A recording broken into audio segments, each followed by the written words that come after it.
ഇന്ന് ഞാൻ ഉണ്ടാക്കാൻ പോകുന്നത് മാമ്പഴ പുളിശ്ശേരിയാണ്. അതിനുവേണ്ടി ഞാനൊരു 4-5 കുഞ്ഞ് മാങ്ങ എടുത്തിട്ടുണ്ട്. ഈ മാങ്ങകൾ പഴുത്തിട്ടില്ല, അതുകൊണ്ട് ഞാൻ ഇതിനെ ഒരു ചെറിയ തുണിയുടെ ബാഗ് കിട്ടുമല്ലോ, അല്ലെങ്കിൽ കുഞ്ഞു ചാക്ക്, അതിനകത്ത് ഇങ്ങനെ വെച്ച് കഴിഞ്ഞാൽ അത് നല്ലോണം നമുക്ക് പഴുത്ത് കിട്ടും.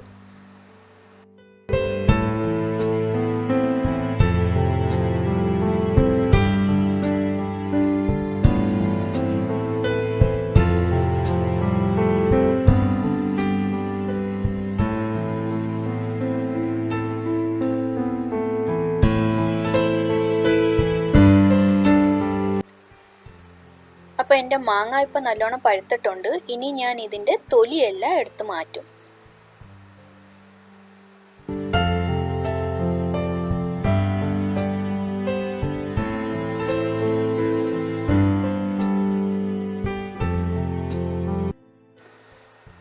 ഇനി ഒരു ചീൻചട്ടിയിൽ അത് അടുപ്പത്തി വെച്ചിട്ട് എന്നിട്ട് ഈ മാങ്ങ എല്ലാം അത് ഇട്ട് വെച്ചിട്ട് ആവശ്യത്തിന് വെള്ളം ഇട്ടിട്ട് അതിൽ ഇച്ചിരി മഞ്ഞൾപ്പൊടി, ഇച്ചിരി പച്ചമുളകും പിന്നെ ആവശ്യത്തിന് ഉപ്പും കൂടെ ഇട്ടിട്ട് തിളപ്പിച്ചെടുക്കണം.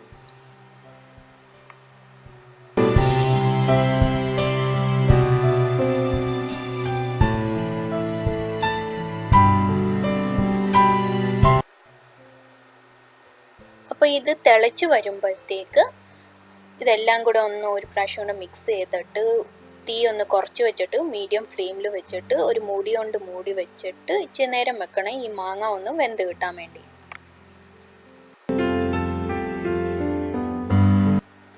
ഇനി ഈ പുളിശ്ശേരിക്ക് വേണ്ടിയുള്ള അരപ്പുണ്ടാക്കാൻ പോവാൻ അതിനു വേണ്ടി ഞാൻ ഇച്ചിരി തേങ്ങ, ഇച്ചിരി ജീരകം, പിന്നെ ഇച്ചിരി മഞ്ഞൾപ്പൊടി, പിന്നെ വെള്ളം, ഇതെല്ലാം കൂടെ ഇട്ട് ഒന്ന് നല്ലോണം ഒന്ന് അരച്ചെടുക്കും.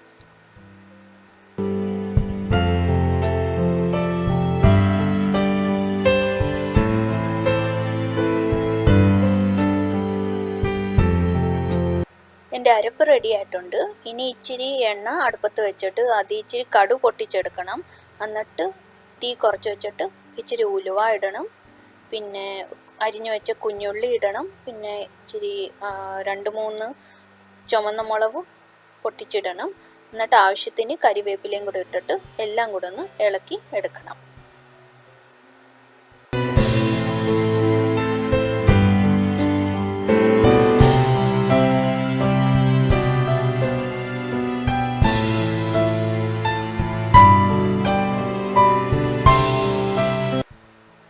ഇപ്പം എൻ്റെ മാങ്ങ എല്ലാം നല്ലോണം വെന്തിട്ടുണ്ട്. ഇനി ഞാൻ ആ അരപ്പും കൂടെ ഒന്ന് ചേർത്ത് കൊടുക്കും. എന്നിട്ട് എല്ലാം കൂടെ ഒന്ന് ഇളക്കി കൊടുത്തിട്ട് തീ കുറച്ച് വെച്ച് ഇച്ചിരി നേരം വെക്കും. അപ്പോഴത്തേക്ക് ഞാൻ ഒരു ഇച്ചിരി തൈരും ഇച്ചിരി വെള്ളം കൂടെ എടുത്തിട്ട് നല്ലോണം ഒന്ന് അടിച്ചെടുക്കും, നല്ല സോഫ്റ്റ് ക്രീമി ആകുന്നവരെ. എന്നിട്ട് ഈ മാങ്ങ കറിയിലോട്ട് ചേർത്ത് കൊടുക്കും.